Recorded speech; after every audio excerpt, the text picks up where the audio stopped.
Well, all right. Hello, everybody. Welcome back to the next episode of Educational football. Today we have a really special episode because we have our friend JD joining us. And it's been a pretty crazy weekend of Premier League football with title race changes and a lot of pretty crazy storylines. First of all, just to introduce everyone, JD, you can tell them what team you're a supporter of. Sure, yeah. What's up, guys? I'm a Chelsea fan, unfortunately. But fortunately, because it's always worse, right? You could be an Arsenal fan. Yeah. That's right. That's right. And then Jude and John are. The Man U conglomerate over here. We're the troublesome two of Man U right here, and our resident Arsenal fan Julian literally just couldn't take it, so he's not joining for the pod today. Yeah. Okay, and I am the City fan, the designated City fan, so I'm the happiest probably of the whole cast, but why don't we get into it? Let's start with the biggest game of the weekend. City versus Arsenal. Wow, what a game. First of all, before we get into anything, I just want to say, going to the game, I really wanted it to be a good game. A good game with quality shown on both sides, a good game where both teams went for it. And I'm pretty pleased with how it went, honestly. I think we've seen the past 2 years these big six Prem matches and fixtures really just become more of like defensive blocks, very tight chess matches, and it's honestly so boring for the viewers, especially if I guess you're a neutral, but still, it's just boring, and we are the happiest, like the fans, when the game is good, and the game is like, obviously you want your team to win, but what comes right after that is you want to see good football, and I believe we saw that this weekend. A really, really, really big win for City, which about almost ties up the top two.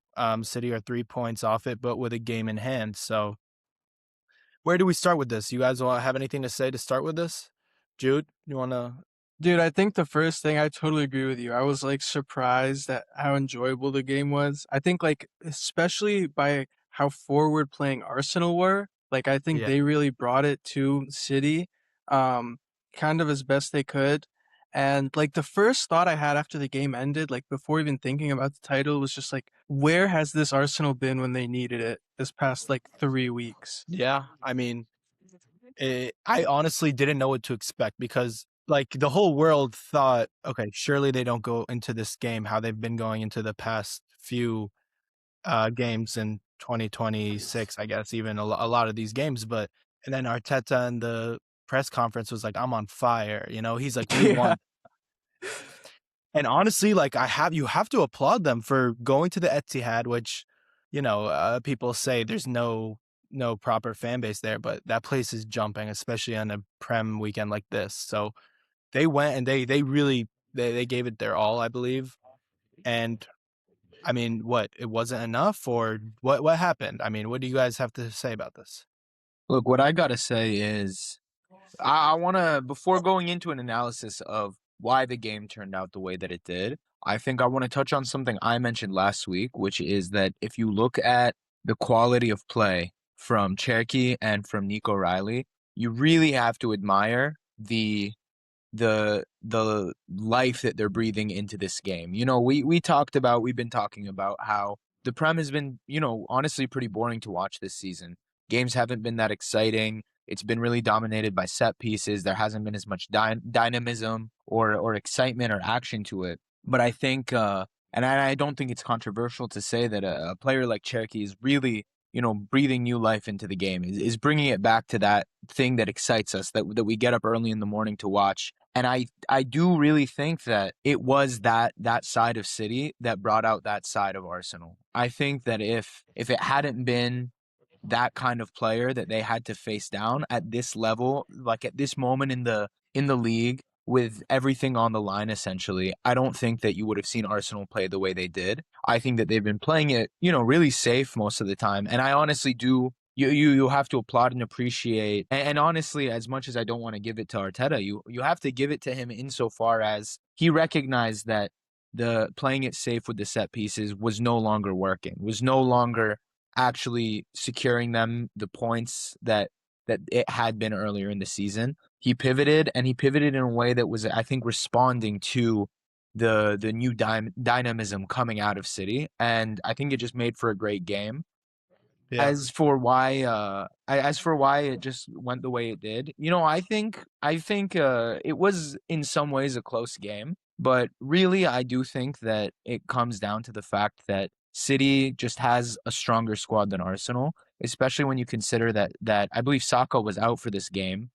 And Arsenal doesn't necessarily have that kind of star power, the way that, I mean, if you look at City's side, you like, even Haaland was playing okay at the beginning. He contributed big time to the win.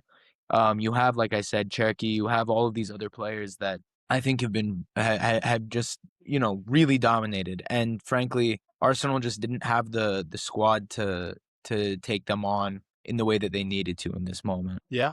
I mean, I think a lot of that is true. I think it is pretty interesting to think about the way Arsenal have been playing this season. And do you guys think that if they went into this game a little more, I mean, they got the loss while pushing for it. Is there some thought that they should have gone into it a little more like defensively shaped? I don't know. What do you guys think?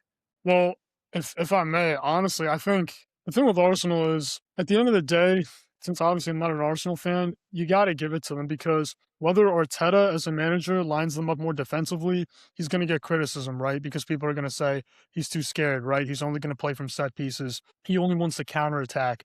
But then at the same time, if they're playing too aggressive, right? It's Arteta doesn't know what he's doing. He thinks they're going to win it all. He's trying to put it all in for the victory. Honestly, looking back at it now, I think Arsenal, the way they lined up was to the best of their ability. And honestly, I don't think they should have lined up any other way.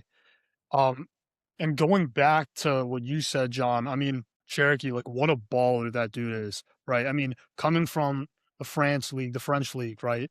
And just dominating the Prem. Like the question is like, when is Cherokee going to get the respect that he deserves, right? I think he's played 48 games and he's had 11 goals and he's had, I think, what was it? It was 15 assists, something along the lines of that. I mean, especially what's been happening with Rodri. I mean, you got to give the dude his flowers, honestly. Yeah. He's completely honestly, he's completely changed the way the City team look. I mean, he's brought in something so special, a number 10 presence that we really like a dominant number 10 presence that we really haven't had since De Bruyne.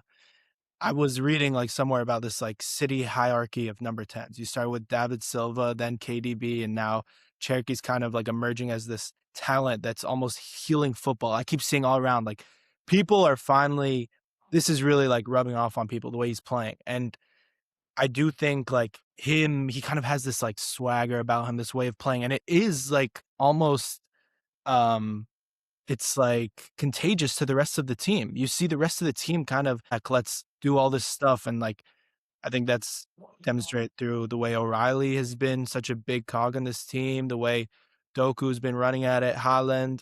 And then obviously you have to look at the two midfielders who honestly, I counted Bernardo Silva out. I said he's bad. He needs to go. His time is up. I don't understand it much. The way he's just kind of done a remontada the end of the season. It's not like the most pleasant on the eye, but he's just a warrior and he's just somebody you want to win.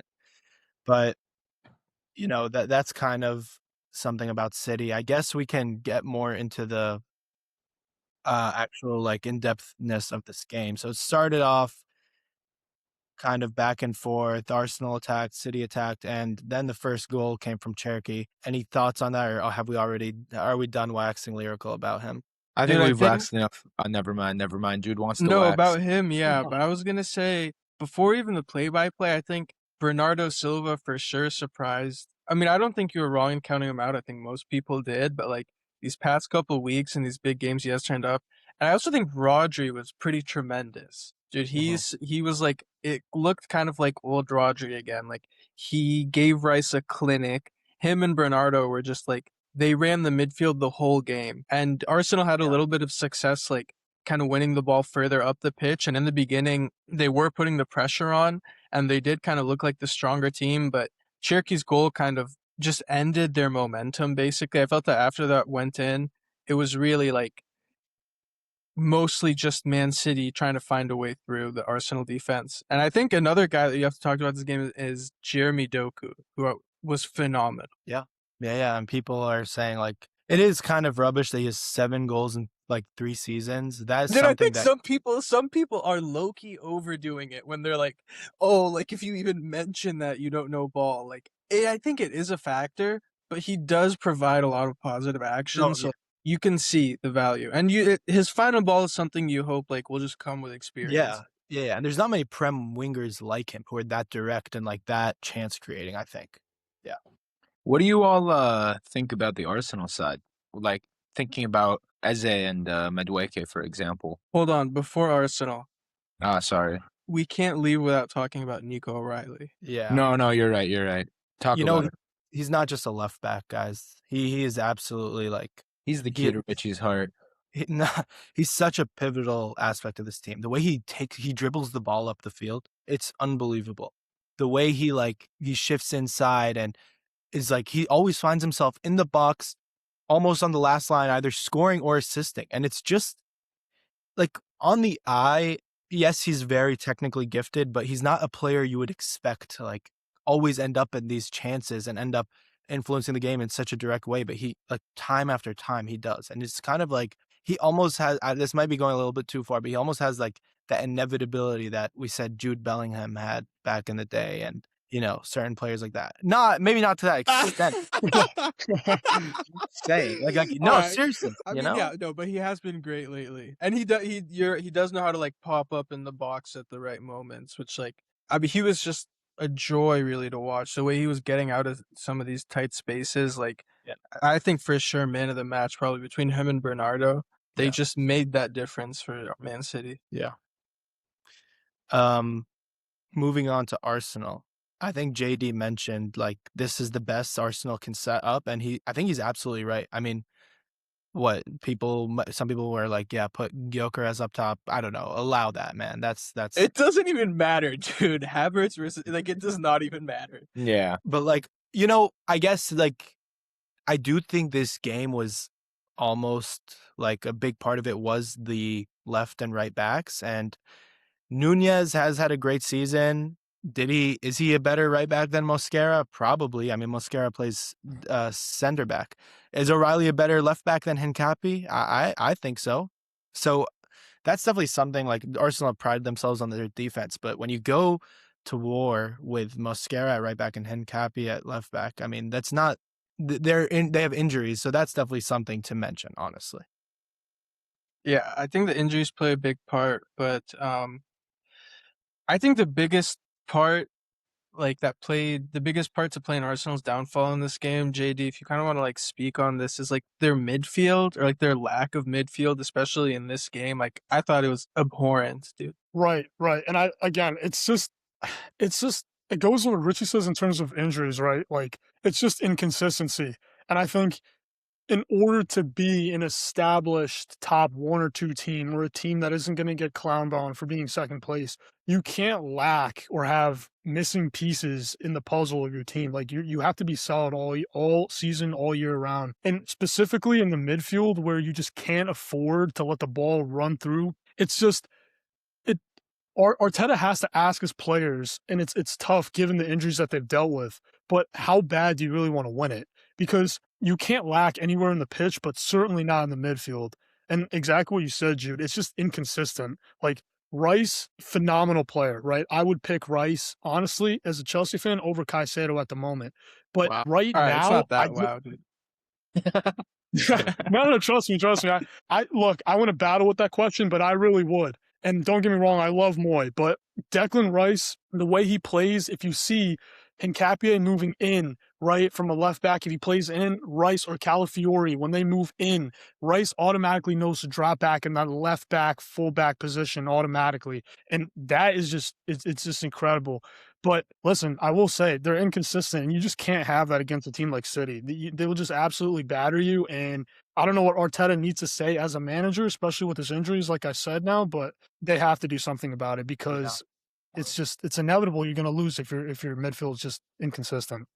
I think you bring up a really good point. The inconsistencies, especially, like, I'm looking at number 8, Odegaard, who Dude, has barely played this whole 2026, this whole season. What am I saying?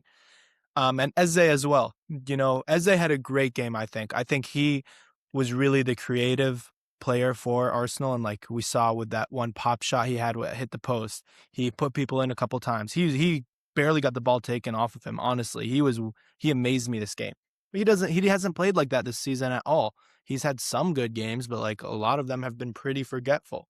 Same with Zubimendi. And Rice, I think like these past few games where Arsenal have been lacking, he's been inconsistent again. So, I mean, we at the beginning of the season, everybody said Arsenal have the best squad, or it's not everybody, but a lot of people said Arsenal have the best squad because of their depth. But what's happened now at this point of the season? Is it down to personnel or is it down to managerial setup and the way he's like employing his players, Arteta?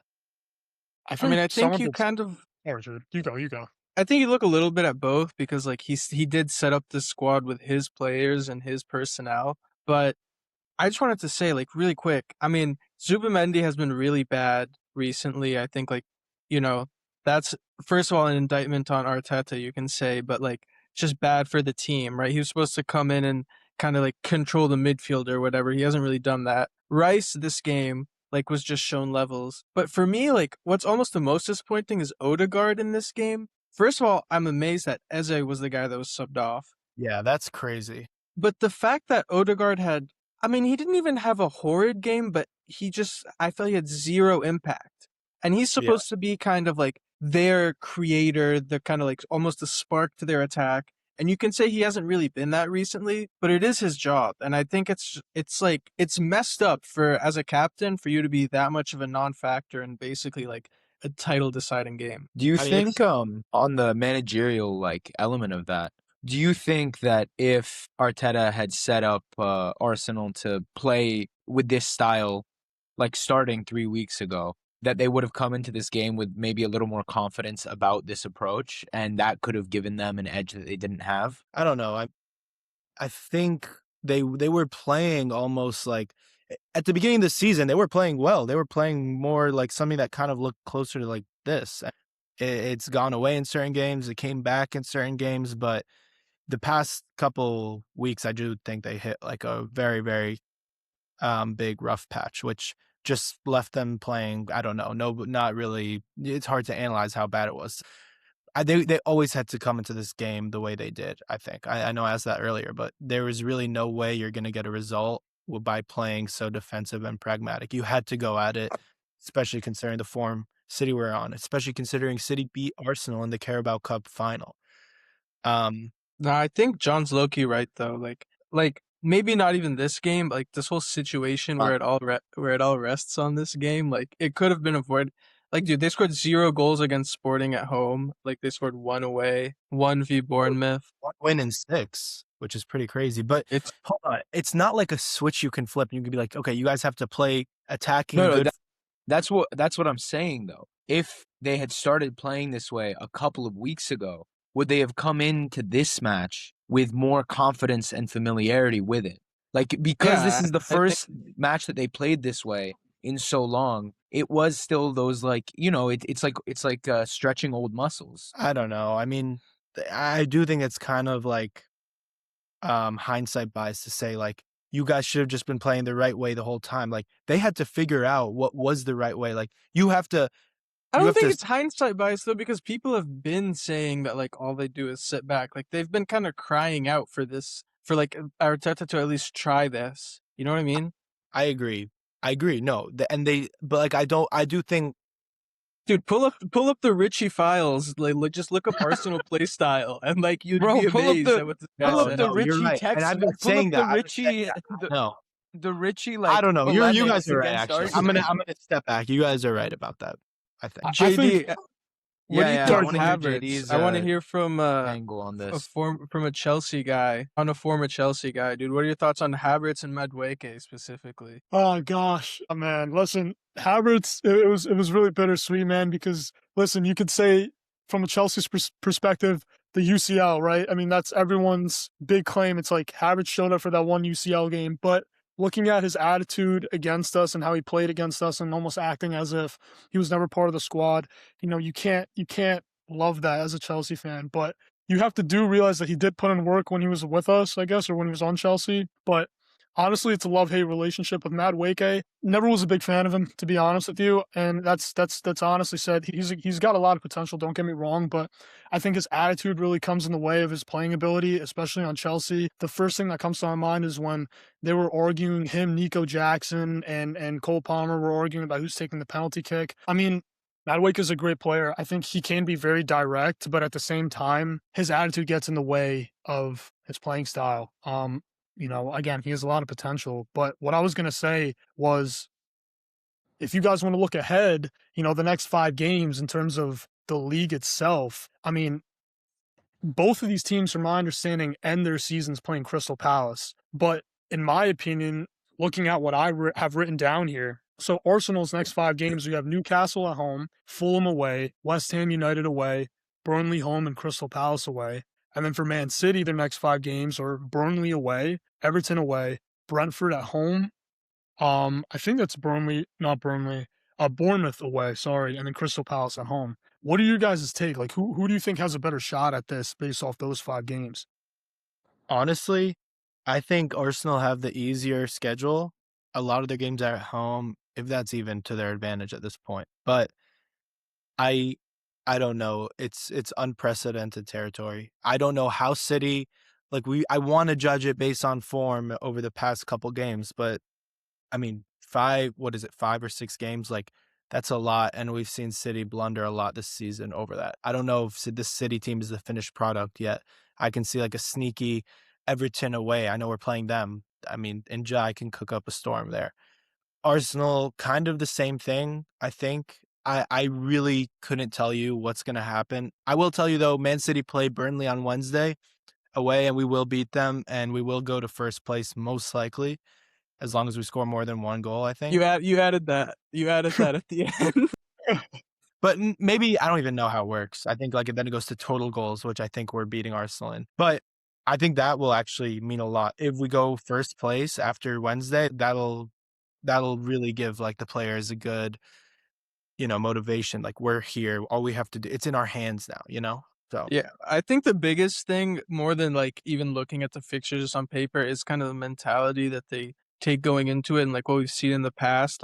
Yeah, I would agree that Arsenal's fixtures do look easier, but with the way that City have turned up their form in recent weeks, and you take into account Arsenal has been on a bit of a downward trajectory in the last month or whatever, and the fact Pep has done this before, Haaland has done this before, Silva has done this before, and Arsenal are still a team of nearly men at this point. I think that's just what do you guys think? What percentage do you give between Arsenal and Man City to win the league? I'm not gonna give a numerical percentages. No, I will say I don't Nah, necessarily nah. want to.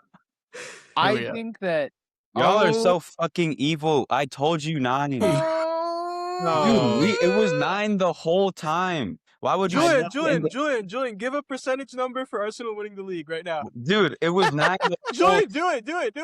It's okay. It's okay. We were just getting started, bro. Give us a number. Give us a No, you were number. not. Give us a no, number. bro. I'm not even gonna lie. We were giving Arsenal their flowers for how they played.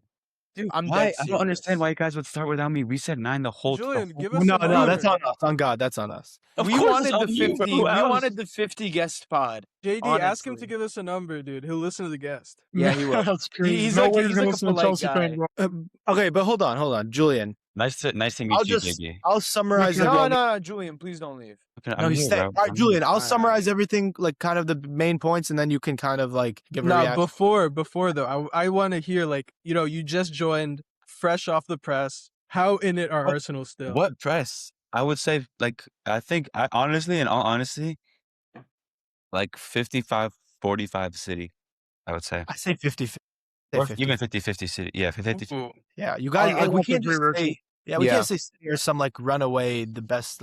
We've been really bad at points this season. But Julian, we said, it was a good game because Arsenal came out strong and they came out attacking and not pragmatic, which we haven't seen in so long. We mentioned why haven't they done this before, and what if this was something Arteta implemented like a couple weeks ago? Where could this have been now, and stuff. We also mentioned how City, like what looking at this game, was kind of fought in the wingback positions, and Nunez and O'Reilly kind of outplayed Hincapié and Mosquera.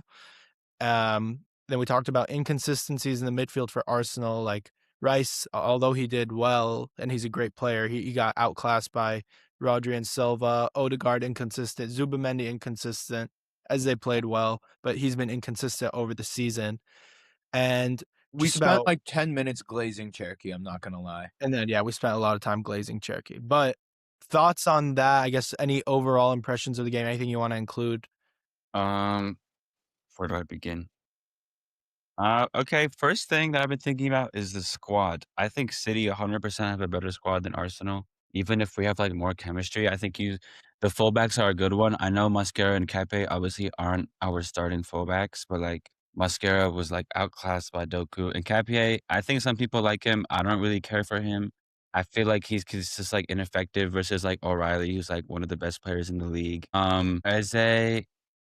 Isaiah played a good game. I was happy with him. I can't believe he was subbed off instead of Odegaard. I thought that was really bad. Great. He was like the That's what one. I'm saying. He was Yeah, the Yeah. I one do who feel made that. us He hit the post. He like has way more goal threat. If you watch Odegaard play, he's actually like scared to shoot the ball. That's like the one thoughts on thing. him. What I mean, if you're, he needs to be stripped from captain ban and he needs to start sitting on the bench because Madueke is like it's not even genuinely with Madueke, like it's not even his fault. He just has such a clear ceiling. And like if he's up against O'Reilly and Gahey, he's never gonna go past him. So that's just like I know again he's not our starter, but like that's unfortunate. Gabriel Loki got lost in the sauce with being physical with Holland, and Dude, I think it got I away don't from him. we haven't talked about that yet. And That like when you actually like, it was like it got to a point where it was like unproductive. And if you actually look at the goal, the second goal, he was marking Holland and Holland scored. So like, what was all that for? even the first goal, I mean, Cherokee did him. Yeah. But Havertz and actually, he's a thug. He should have been out of the game anyways. what do you guys make of that, JD? Yeah, I mean, listen, Gabriel, look, he knows how to get under opponent's skin for sure, and he does a good job at it. But the problem with Gabriel is sometimes he doesn't have a limit, right? And what you see is he tends to get overinvested in these like physical battles, and it kind of messes with him mentally. You see it with you saw it with Holland, right? I mean, sure, he has that enforcer right ability, and he does pose a threat, but I think sometimes Gabriel's biggest enemy is himself because he gets in his head and he gets overly emotional and overly invested in battles that he doesn't necessarily have to get into. But he's a great defender. I just think he needs to find that fine line of when can I be over aggressive, but when can I kind of pull back and tone myself in so I can save myself and save my team from either getting a red card or just not being a liability. I agree with that. I think there's actually been like previous games this season where he's kind of been at the root of a goal that caused them to tie or lose. He hasn't been playing too great lately. Yeah.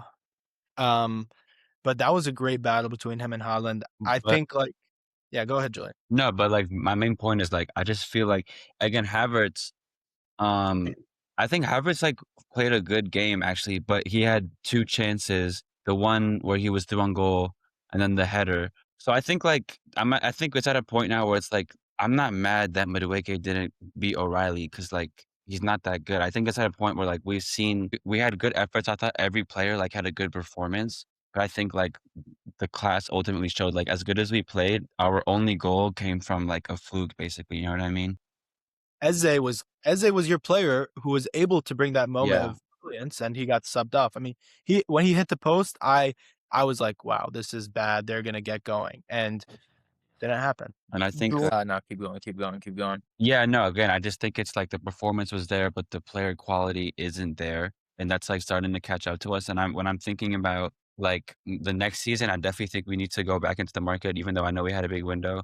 But in terms of the rest of this season, at the end of the day, like City are the best team in the league, if not us. So what I'm thinking is like, this is a frustrating result, but if we can play like this against like our remaining like 5 games, then I think like we should be in good shape. But that's a big like if we can do that. That's true, I guess. That's true. I think it's pretty damning to like when you discuss this squad and its setbacks. It's just the narrative seems different. Maybe not from you, but from a lot of like the rest of the world. The narrative seems different about Arsenal's squad.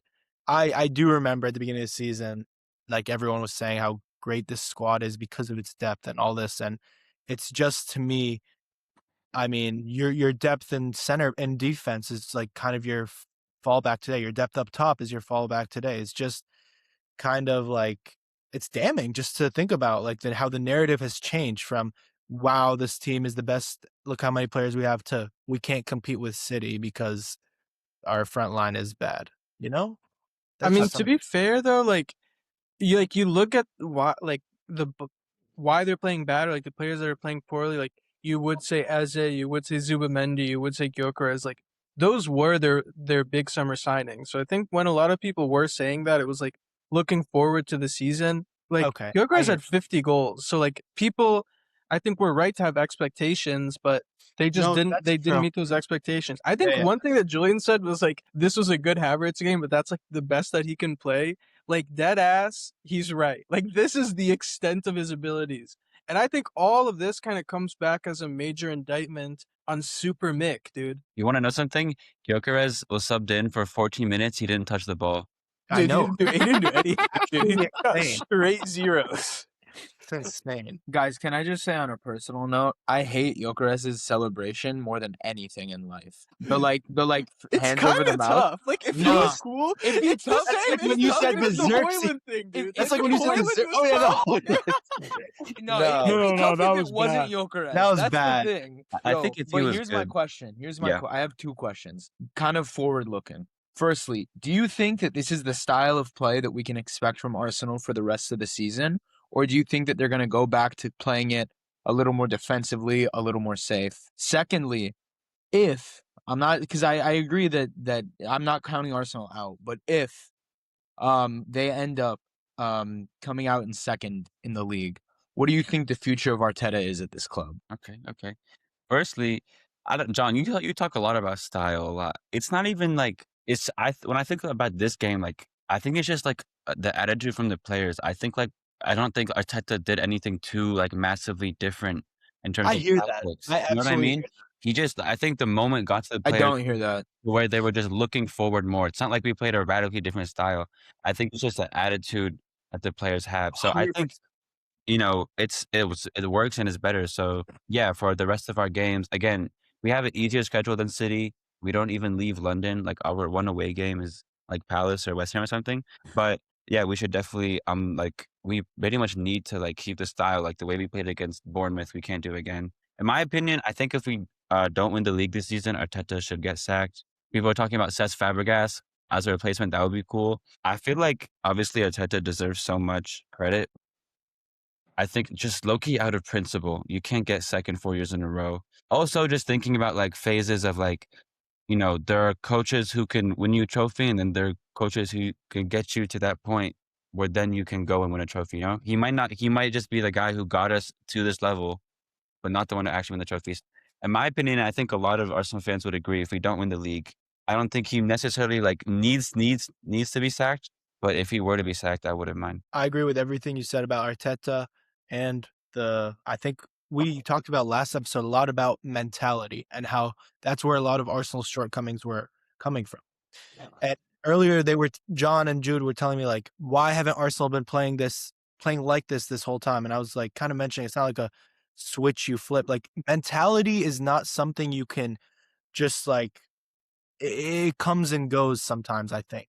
The strongest teams, the most mentally strong teams really display that, especially at this point in the season. Arsenal's mentality has been like kind of dawning off. And when it comes up to the City game, Arsenal weren't going to go out there like bleak and shy and too like on the back foot. What choice did they have? They do want this Premier League, and this was kind of like this was seen as the biggest game. So of course, I think they were always going to go at it with a better mentality than previously. And I don't think the play style was much different. It's not like Arteta was designing a more offensive play style. It's just like, okay, let's go, let's attack them, let's like do all this stuff. It's different. And in previous games, their mentality has been dwindling off.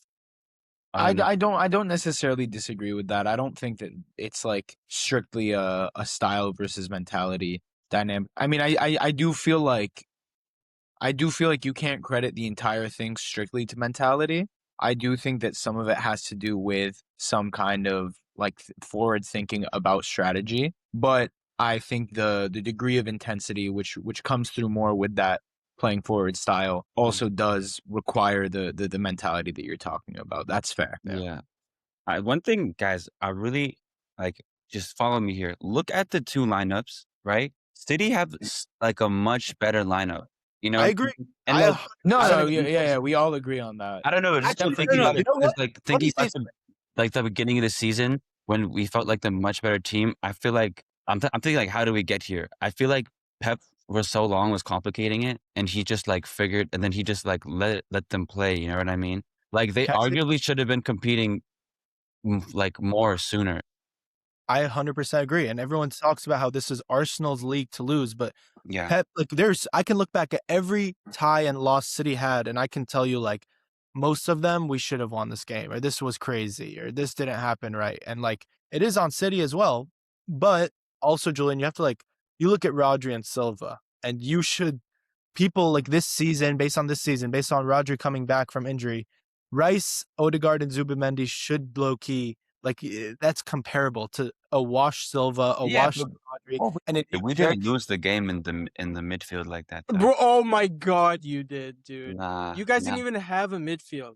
Dude, Odegaard was like a ghost. Zubimendi was a Odegaard, ghost. Zubimendi And didn't do Declan Rice anything. was just like running around, dude. Whoa, whoa, Yeah, whoa, yeah, whoa. that's true. I think. Okay, like Odegaard is poor, but I don't think Zubimendi or Rice lost us the game. Zubimendi passed the ball like, what, 15 This times guy, or when something? you're not doing anything, it's not good enough. When you're just like marking players and running around, They're that's not not. great. They're not great. Yeah, Say their ass. I won't. No, they're not asked. Richie, yeah. real quick, just because I asked about Arteta earlier this season, you were pretty firmly wanting Pep to leave. You felt like it was Nah, like, he'd done his time. what an understatement, by the way. Okay, No, hold on. I mean, hey, I'm trying to be Richie was civil. going This is ballistic on this 100%. guy. Richie Yeah, was no, going Richie- ballistic. I remember this because he wanted Maresca. Yeah, Dude, yeah, big time dude. he did. So Hold I'm on. just curious how you feel now that he's maybe figured out the flow of the squad.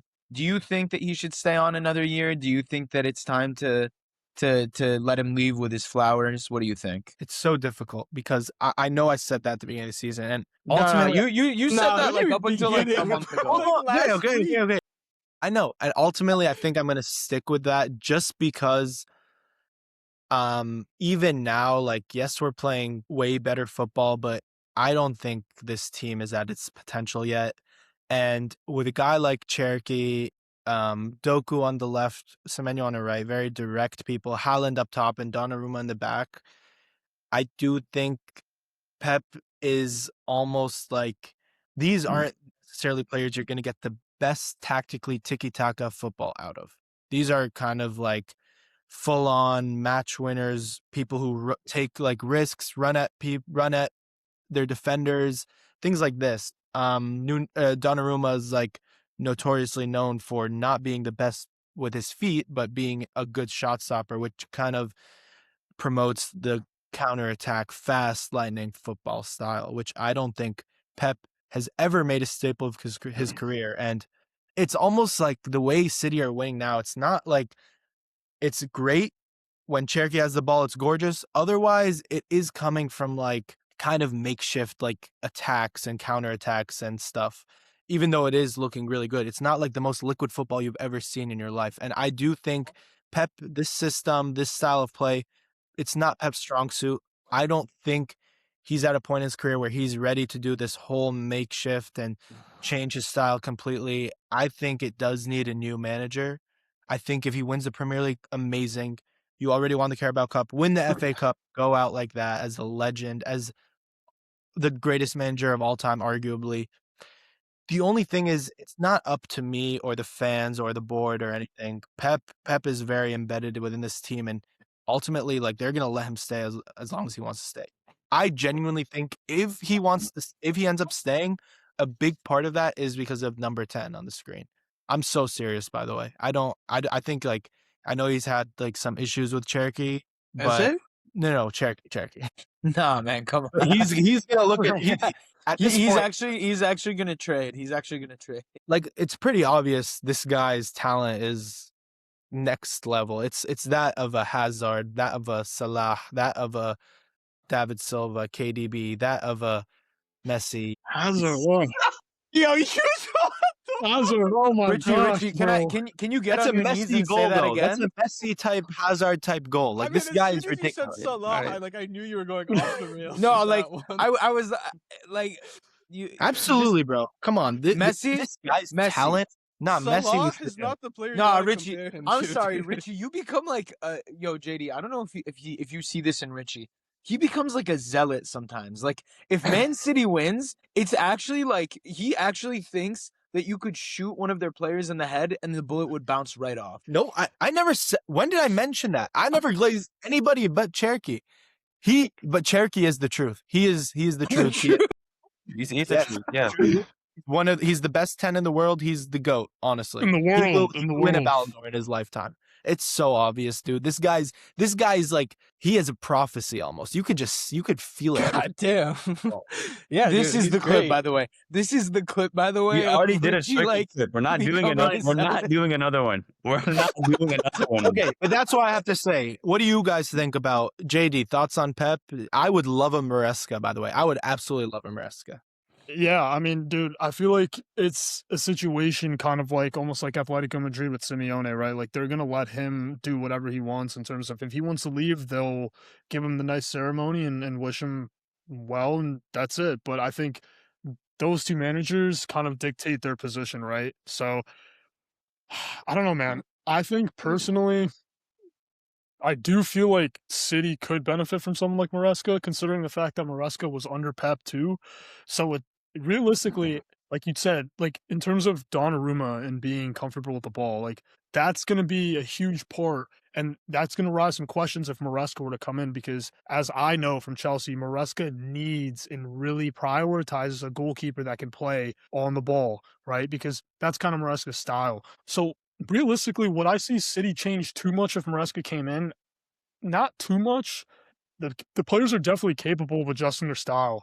But in terms of Pep in general, whether I think it's time or not, I don't know, man. Again, like if they win the Prem, like it's great. But I feel like City can benefit from a change. But at the same time, I mean, how are you going to say he needs to leave if they win the Prem, right? I mean, like it's Yeah, one I of those mean- weird situations. So what do you think about that? I mean, what I would say to that point, I do agree. It's hard to say he should leave in a season where he's winning the Prem, and he's potentially gonna leave the season with 3 Especially trophies. with the Prem That- on like a high note, you know? No, Not yeah, like yeah, I Prem agree from with that. Mexico. But I also think there is something worth noting about the fact that there were a lot of turbulent moments this season, and City was able to kind of pull everything together, and certainly a lot of that has to do with Pep figuring it out. But this is really a top squad, no matter what, no matter who you put as manager. This is a top squad. These players are phenomenal, and I think there is going to be a consideration about he was able to kind of pull it together and get some major wins and potentially end the season on a really high note. But it would be a shame if he did all that, comes back next season, and there's like a lot of growing pains again, a lot of turbulence. They got him. They Come on. they got him. Oh, they got him. He comes back next season and fucks it all up or whatever. Yeah, I agree. Yeah. Like it would be a shame if that's how he would leave City. Yes. What do Yeah. they say about a bird in the hand? Yeah, something about like a bird in Richie's hand is in danger if Cherokee has the ball because he's gonna squeeze it to death. All right. No, but like I could like imagine it happens like an Arne Slot thing. You win the season and then teams That's just not a good. All that's right, not good. respect Pep for a second, That's not dude. good. Artist slot thing is insane. That's crazy. anyway. All right, let's. I think we're good to move on. Thoughts? Yeah. More thoughts on this game? Julian, No. Yes. Let's move how on. was your weekend, man? Other than the game, it was good. All right, nice. Here we go. This is the next game. United on. versus Chelsea. Come on. Dude, I mean, we could skip this one. No, honestly, we can. I just wanna honestly, like, we don't even need to talk about the game. I'm so excited for like the highlight reels to come out of the United players just throwing Garnacho to the ground as much as possible. Oh, Garnacho, bro. I mean, there are some talking points to come out of this game, like Bruno being two assists away from tying the record. Yeah, yeah, two away from tying. How many matches we have left? 5, we said. yeah. I think it's he's 5. gonna Yeah. get it. I think I- he's gonna get it. It's insane. I mean, like talk about like a world class midfield. Bruno Fernandes is insane. Like I don't think he gets flowers either, right? Because I think right now he has like 19 assists. He's never had 19 assists, I think, ever at Manchester United right now. I was looking at it in football in the stats. I mean, sure, his goals aren't where they were previous seasons, but again, he's a midfielder, right? So he's a huge part of Manchester United. And, you know, that game was so boring and it's annoying at the same time because Chelsea is a great team with possession, but they do absolutely nothing. I mean, Rosinier's plan is so bad. It's garbage. Again, not to take anything away from Manchester United, they just kept going, and Cunha found the back of the net. But it was just boring, and it's just really pathetic on Chelsea's side, man. It's ridiculous. Hats off to Bruno, man. I mean, that's a stud. JD, what are your thoughts on Rosenior at the helm? We never had a Chelsea guy here, so I guess like on Maresca's leaving, on the state of Chelsea, the future. What do you guys need now? Wait, before you get into that, I want to ask you like a really quick question first. Is like, where's your next goal coming from? No, like Did you I have mean, to- I'm cute. Like, no, No. like, No, yeah, no, I it's made valid. myself laugh a little bit, but like, I look at that Chelsea attack, I'm like, what? Like, who are you guys relying on Leave him to in these that, next bro. He couple got it. games? Is João Pedro injured? It's João Pedro is injured, and that's the thing. Ah. So we have injuries with João Pedro. We have an injury with Esteval, and it's in terms of Jude. Like your question, I don't know, bro. That's the scariest thing because you're looking at the attack with Pedro Neto. Pedro Neto runs with his head down, and dribbles the ball and does a million step overs, but can never get the ball properly in the box or score. Right, the last 4 games, right, we've lost 3-0 to Everton, 3-0 to PSG, 3-0 to Man City, and 1-0 to Man United. There have Wow. been no goals in the last 4 games, right? I think the last time we scored was 7-0 against Port Vale or whatever club that was. But I don't know. I mean, Liam Delap is like he's played. I think he hasn't played that much due to injuries, so I got to give him that. But it's just it's horrible. I mean, what I have down is he's just 3 goals and 4 assists. Right? I don't know. And then that asks the question of like Nico Jackson. Like, was Nico Jackson really that important in Chelsea's lineup? Like, that's the point. That's the point we've gotten to as Chelsea fans when we question if Nico Jackson was really our savior. I mean, I don't really know what else to even say to that. Yeah, that's pretty crazy, bro.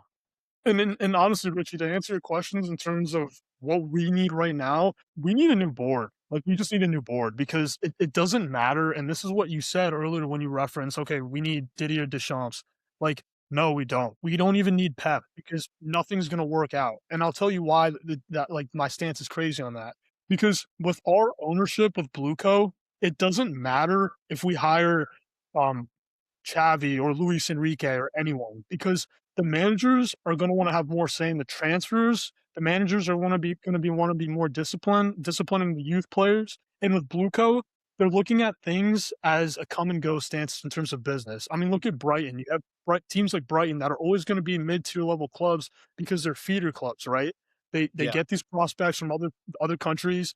They profit off them, and they just continue to do that. But that's where they're happy at, right? Like that's where they're content at. But teams like Man United, Chelsea, they have history, right? They're not that you can't do that, right? That's just not possible. Again, with Maresca, and you hire like people were talking about Arioli or Anadoni Arioli. I don't know if I'm saying this right. The Bournemouth manager. Yeah. The problem is, bro, if you bring these managers in from smaller clubs, sure, they could do a great job. But the problem is they're going to get more confident. They're going to want more say in transfers, and which is rightfully so. They should. The board's not going to allow that. There's going to be butting heads, and then they're going to leave and get sacked. And not only does that ruin the bond with the players, but it just creates instability in the board and in the fans. So that's my whole point, bro. It doesn't matter who you hire as a manager because the board itself they don't even know what they're doing. If the board stays, nothing's going to change, dude. So what we need is a leader and we need a new board because like there's no in terms of discipline, like leadership, right? Like discipline. We've had the most red cards, I think, ever in Chelsea history, especially in this season. again, that's one of the reasons I'm picking Rice over Caicedo, is because it's like Caicedo's anger and his temper is ridiculous. I have never seen Rice flash out like that, right? That's just one point. But listen, I could keep talking on and on about it, but I mean, it's just from the history to where we are right now, it just seems like all they want to do is profit off the business. It's Yeah. ridiculous. And senior, I can't be mad at, man. I just can't because it's not his fault. He's unqualified and they just hired him. Yeah, I completely hear that. I think it's pretty damning to think about how this club Chelsea went from their deep ties in European history, Premier League history, and even like winning a Premier League as recently as like less than or like 6 years ago, I think. Yeah. Yeah. And now it's just like completely flipped 180. Like this board has no intention to win, no intention to succeed. And I do think it is causing all these issues where fans are unhappy. It's causing issues in the dressing room where certain players are exiled, as we saw earlier, like the bomb squad or whatever. Yeah, we're Sterling. And it's caused, yeah, it's causing Sassy, like, bro. You know, actually, the Sassy started in the World Cup. sorry, bro. And it's causing like, I'll leave, bro. I'll leave. no, say, first. And it's causing like, you like your big summer signing to be Garnacho, things like this. Oh my So gosh. Dude. it's really bad, and it's honestly turning into like a Glazer situation where Chelsea fans are starting to protest before games, as we saw before this one, and nothing will change. I think it's pretty apparent until you get new ownership. So No, it's ridiculous, man. You look at the history, you see like true established players, right? Fabregas, Lampard, Hazard, right? Drogba, Makelele. Like these are real significant like staples in the game. Wow. yeah, Like looking at Fofana, Garnacho. I mean, I don't even know what to say anymore, man. yeah, that's crazy. Have you given up on Champions League? What'd you say? Have you given up on qualifying for Champions League next season? Yeah, man. I don't think we deserve. I don't think we deserve it. I just don't think we deserve it at all. Dude, I Yeah. agree. I don't think I honestly thought, like, watching Liverpool play this season, I honestly thought for a second, like, Chelsea might deserve it more because I think Chelsea had higher highs than Liverpool, but Another it's thing I was thinking about is the Club World Cup, because that actually yeah. fooled me. That made me think that Yeah, Chelsea I could remember do Jude and Julian, you guys were saying how good you guys were, like, Chelsea are one Dude, of the best in hands the up. world. Hands up. They got me. I mean, Palmer as well. We didn't talk about him. JD, how gassed were you after the Club World? Man, I remember watching it with my boys, and I didn't even want to watch it because I was so nervous, but I was so gassed and stoked for it. But, like, again, Palmer too. Like, Palmer was scoring the goals that he was scoring because that was under Poch's play style, but Poch was going to wear him out eventually. So Palmer had to take a backseat role with Maresca style, but was still able to pull it through. And honestly, now with Rosenior, again, he had injuries, right? And Rosenior unfortunately got the brute end of it, but he's like non-existent. It's insane. But yeah, dude, I was so stoked at the way we've come, man. It's a nightmare. It's a So nightmare. unfortunate. Yeah, but United side of things, I guess you guys got the job done. It wasn't. I think at this point I'm a little less strong on the carrot question. There it is. I was waiting for that. No, yeah. I mean, like, look, I think that it is undisputed what he contributed to this club, and I think he will be remembered. His takeover this season will be remembered in the history of the club in the way that he turned things around. I think that, Acting like he like won you a Premier League or something. dude, look at where we were, man. Bro, Look I mean, at where we saving were. us from Amarim is dead ass just Dude, as good, dude. I like, promise you. We were I in. promise. No, we I ended up know. in- I guess we that were speaks in towards the 12th weird you place were. last season, and we're very likely going to end up in 3rd this season. And that is only because Michael Carrick took over. I Amarim saw was today he's been league leader since he joined. Yeah, he has, and that should be mentioned. Obviously, I think this game left a lot to be desired from the Man U side. Bruno Fernandes continues That's to be a crazy statistic, by the way. League leader since you joined is actually crazy. no, yeah, That's it's United then Bournemouth. That's true. I think it is. I Maybe don't know. I two. saw a They chart. haven't lost in like 12 games. Yeah. Anyway, Bruno Fernandes continues to be the heart and soul of this team. And I think obviously it speaks to his technical style, his intelligence on the field. He sees the game in a way that I think it really takes somebody special to see. And I also Yeah, think for it's sure. worth mentioning his leadership, not just on the pitch, but off the pitch as well. I think really contributes to the cohesion that he develops and the way that he's able to make these incredible, open up these incredible chances. There was like a recent article talking about how Bruno will like constantly check in with every player on United, old, young, whatever, just to see how they're doing, how they're feeling, whatever. He literally will text players who are out on loan just to like make them feel like they're still part of United, make them still feel like they're part of it. And I think it Wow. speaks to the kind of leader that he is. And I think that especially given the sorry state of United for the past couple of years, to have a guy like that has been really important for our team's culture. And I think that's been very valuable. Obviously, I would have liked to see a little more from the rest of the team. I think the Cunha goal was great, but again, I think that was really like Bruno was the heart and soul of that. Otherwise, like, I think our defensive line, considering the fact that I think what all four of our primary defenders were out, I think they did a better job than they could have. They could have Dude, certainly done worse.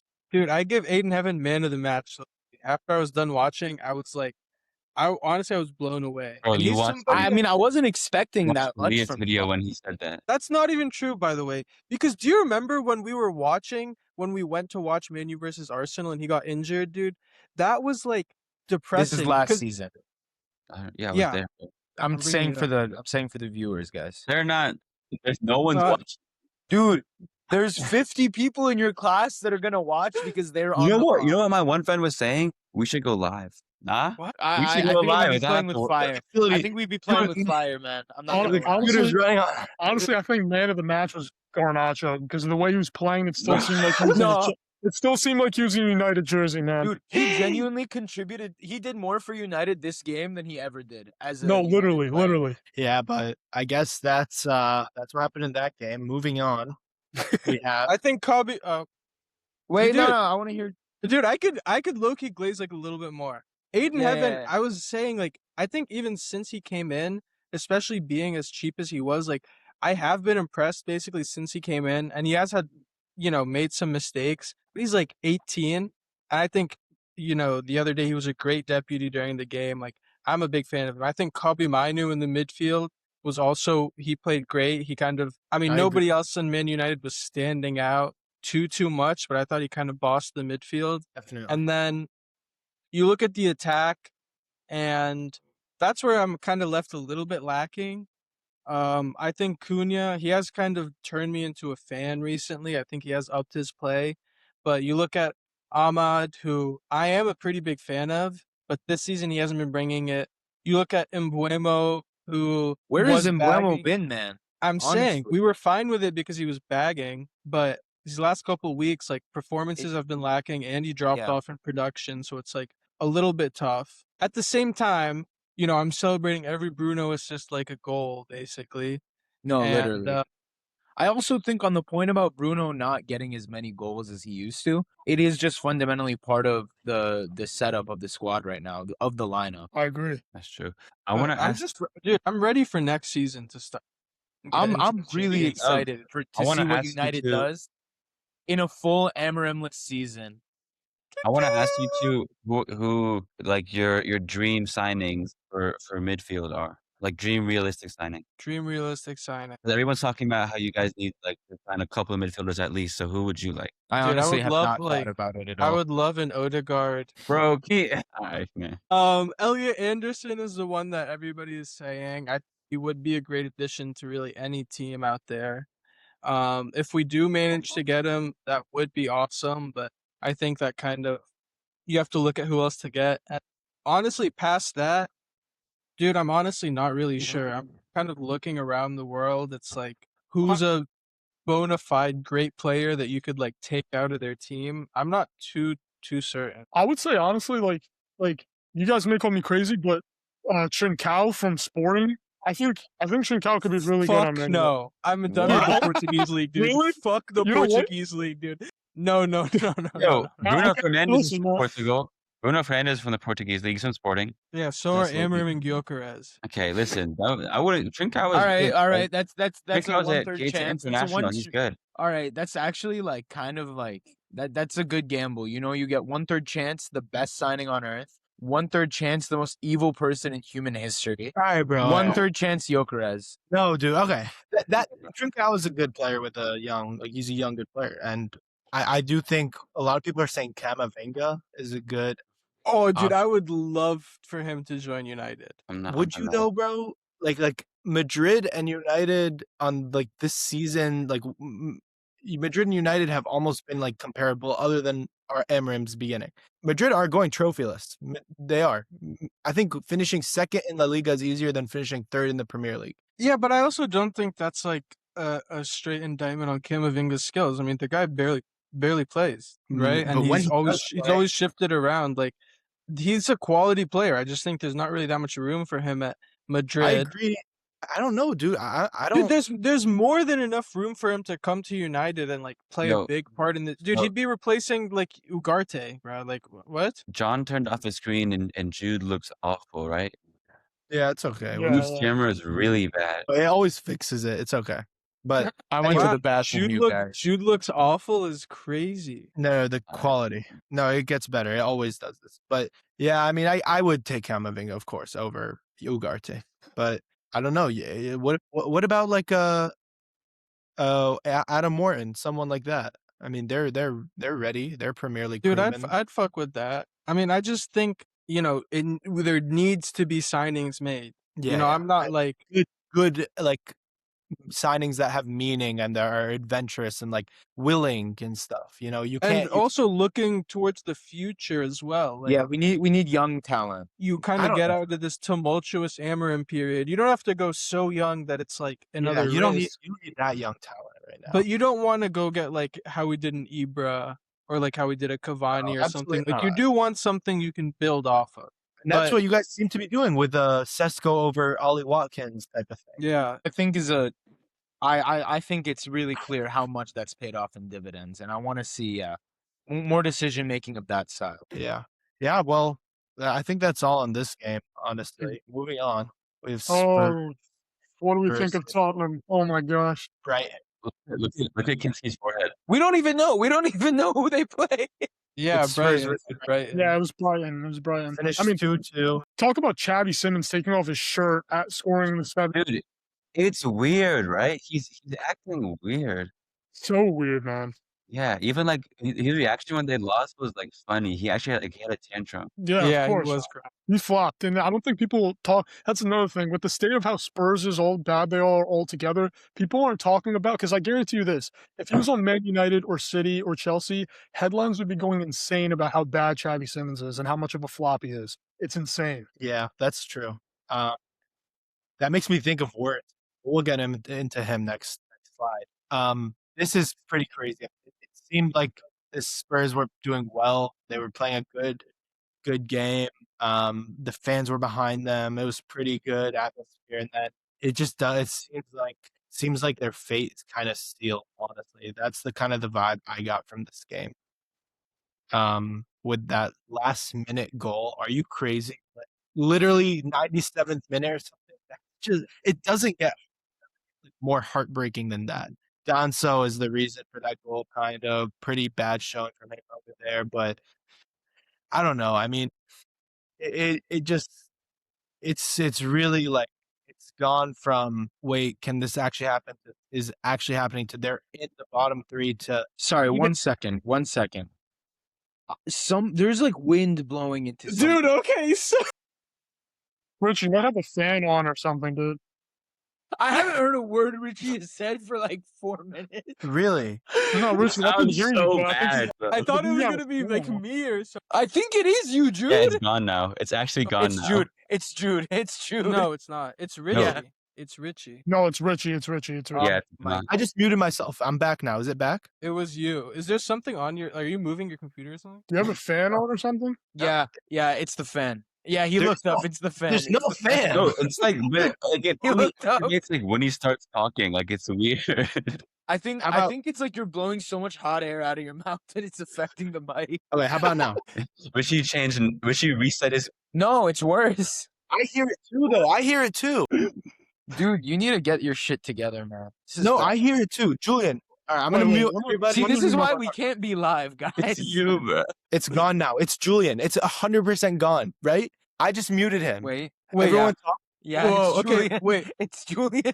It's Julian, you see? Yeah, No, yeah. no, no, It's but here's not the me, thing. dude. It's not me. I'm It's pretty sure Julian. it's Richie. I think it's like a mix of Julian and Richie, actually. Okay, how was it? It's better now, though. It was really bad. I actually right. heard. Okay. You were just trying to like, It's back. no, like I tried pushing through it and I just couldn't ignore it anymore. Okay, anyway. Anyone All right, want to say anything restart. about this godforsaken team? Yeah, Dude, I that thought- think is gone. There's I not thought much. Tottenham played well, honestly. Like that was like the best I've seen them play in bricks. Like I thought they were finally gonna do it. But Loki, when Xavi Simmons took his shirt off, I was like you might have just cursed yourself right there, dude. Like it would be the most Spurs thing for you to not win the game after that. It's so crazy in relegation. When you're like in this place to be Right. taking your shirt off on a goal. He scored like they booked their ticket to the Champions League final. Yeah. It Are was, they- Honestly, are I they mean, what a, Still Loki, in what a relegation? goal. Yeah, it was a it was good. a good goal. Are they still in relegation right now? Yes. The 18th, and the biggest thing is that West Ham play tomorrow They're No, playing they with played today. They tried. or they're today. not beating West Ham. Oh wait, what did they? What happened with the game? Wait, I'm a casual. 0-0. Okay, yeah, I don't Yeah. know. I mean, they're 2 points behind West Ham, probably. Oh, they're playing Wolves next. Bruh, it's just like even like this was one of those games where like finally looked like it was gonna go right, but it almost just feels like it doesn't even matter at this You got- point. Like it's yeah. just written. You know what I mean? Really. You guys know Wolves automatically are getting relegated today, so Yeah, 5-1, dude. they play Tottenham next week. You guys think Wolves are just like try their hardest? They're like, we'll take you down with us. Like they have Dude. nothing else. For Yeah. sure. I honestly would really respect it if they went out and played the like greatest game of football all season. I mean, Yeah. they have nothing to lose at this point. The Wolves have had a decent 2026, all things considered. They could Yeah. definitely win. They're in 20th place, man. No, they've had a decent 2026. Seriously. Oh, 20. I thought you meant like this season. Yeah. I mean, So not much to take from this team or this game. Just seems written for them. it will be. I think it's going to be interesting to see like what happens when they get relegated. Like seems like at least 60% of the players are going to leave. Or I wonder. I don't know. All right. I'm gonna move on to next and last game, Liverpool. Again, like it's a good storyline, It's but not, really- so Liverpool end up getting the win last 90, what was it, 97, 99, something like that. Minute winner from VVD. Very, very nice. Salah gets the goal. Every goal for him now is just Yo, so- Second Merseyside derby of the season at Hill Dickinson Stadium. The first one at this new stadium. I didn't watch this game. Pretty even game until the end. Virgil van Dijk with a late header. He still has that in his locker. He can always do that. A little bit better, I think, this game from Liverpool. They kind of seem like the season is like played out for them. You know, like you know what they are. It was nice to see Salah get his goal. It was a really good assist from Cody Gakpo. A really good pass. Kind of dude, I was another goal surprised. where like a pretty basic Everton goal that they've been scoring, and we're kind of like Liverpool get out muscled. But I think the main thing you take away from this game is like at the moment there's really not much between these two teams, which is pretty damning for Liverpool. Yeah, I mean, Everton are hot on their trail, low-key, for European spots. yeah, no, that's true actually. And I guess like the storyline was pretty good. It's pretty good for Liverpool to get a win out of this because Everton haven't been like necessarily playing bad this season. So and Liverpool have had some really bad defeats in recent weeks. So yeah. A little bit about Liverpool and their season. What do they need to do next season? Do they need a rehaul of midfield, defense, and attack? Like these guys need a lot. What's the situation with the Isak? slot rumors? Is it Oh. confirmed? Is he out? Is he in? What's the With who? coach? I don't know. I don't think there's anything right. I don't Nothing. believe Okay, so it was just like there's some David rumors. Ornstein reports that says he's staying, but I don't believe it honestly. I feel like it's pretty much guaranteed that he's gonna leave at the end of the season. Every Arsenal fan I know wants him to leave. An Arsenal fan on to give us their thoughts. What Why do you would the think? Or Arsenal- Liverpool, my bad. Guys, just so we're clear, this entire segment is not making it into the final video. Ekatike out for the next. Richie has that regular guy AI where we sound like Mordecai and Ring. All right, bro. Yo, what's the Ekatike out for Liverpool the one? next 9 months. Isaac has a. We were all asking about the striker situation. Now we know what they're gonna have to do. So kind of worked out perfectly, but also very sadly for them. Yeah, I guess anything else to add to this game? I think it's I just don't more of the same from both teams. Yeah. Yeah. All right. Well, we can do the table real quick. Just check it out. Sixth place through 11 and 12 are actually very close. So there's a lot of variability there. It How does look, far do you think that Chelsea holds on to sixth? honestly, I don't know, but I don't see them going up to fifth because no. it's now that's a lot of points. Are they a No, game? no, it's too big of a gap with 5 It's games insane. left. When and did the it way become that 7 points? Chelsea has been performing Bro, to lose. This weekend went from 4 to Agreed, 7. Jay. That's Yeah. insane. Yeah, I man. want to stop because Wow. we lost, and it's just incredible. I don't think we hold 6 either. I don't think we hold 6. I think honestly, if we continue on this path, man, we might even end up in 10th. I mean, it's just bad. I mean, because think about it. Look, we only have a point lead from 6th to 10th. So Yeah, it's I insane. mean, it's ridiculous, and it's just Yeah. Also, Villa win this weekend against Sunderland 4-3. Crazy game. Unai Emery has a chance to get Champions League football again, and I think he can win the Europa League. So that's insane. That's yeah, insane considering how they started out. yeah. I mean, it does look like they should be able to get Champions League. You just need to win like maybe 2 more games, and you should get it. So yeah, Yeah, I think they Um, definitely will make it. yeah. I guess moving on. I think that's all for the Premier League. This was mainly about the City Arsenal game, but let's just do our predictions for the Champions League. Let's start, Julian. Who do you have? PSG or Bayern advancing? I have PSG advancing. I think we talked about this last episode, but I think Bayern are a bit overrated. I feel like they're definitely vulnerable, and like Real Madrid showed that. And I feel like PSG, kind of similar to last season, where the second half they've really turned up, and I just feel like when both teams are playing at their peak, PSG is better. Okay. JD? Yeah, I'm gonna listen. I'm gonna have to agree with Julian on this one. I did think Bayern had a good chance for a while, and don't get me wrong. I think as of now, Michael Olise is probably one of my favorite players right now to watch. But I'm not gonna lie, seeing how Kvaratskhelia literally got stubbed on the first game against us, destroyed us, and then the second game destroyed us again. I mean, he's a stud, and the way that they just line up. I mean, PSG on paper is just gross. And I think they have the backbone that Bayern don't necessarily have. So I'm gonna have to agree with Julian on this one. I think I'm gonna go with PSG as well.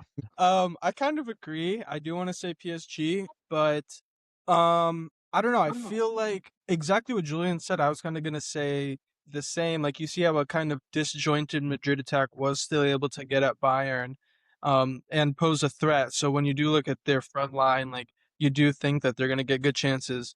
But at the same time, I don't think PSG are even the strongest team defensively. So I think it might be like a 60-40 type game, honestly. Like I don't think it's going to be a wash by PSG at all. But yeah, I think it'll be a solid game. But I think it's gonna go for PSG. You don't know shit about this, bro.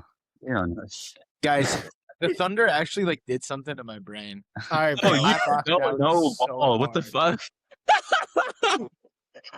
Okay, I'm gonna go ahead and I'm also saying PSG. It's honestly crazy that we're all saying PSG after I like. kind of wanted to say Bayern just I to, like think mess I, it I up. I don't think it's gonna be a wash. Like it's gonna be I a w- close game. No, I think it's gonna be a good game. Yeah. Honestly, it could happen. Atleti Arsenal. I'm going Arsenal. I'm going Atleti. I want to see Arsenal fumble all 4 trophies. You want to see, but what do you think's gonna happen? I'm manifesting it with this. All No, I right, think Arsenal Jude? will probably.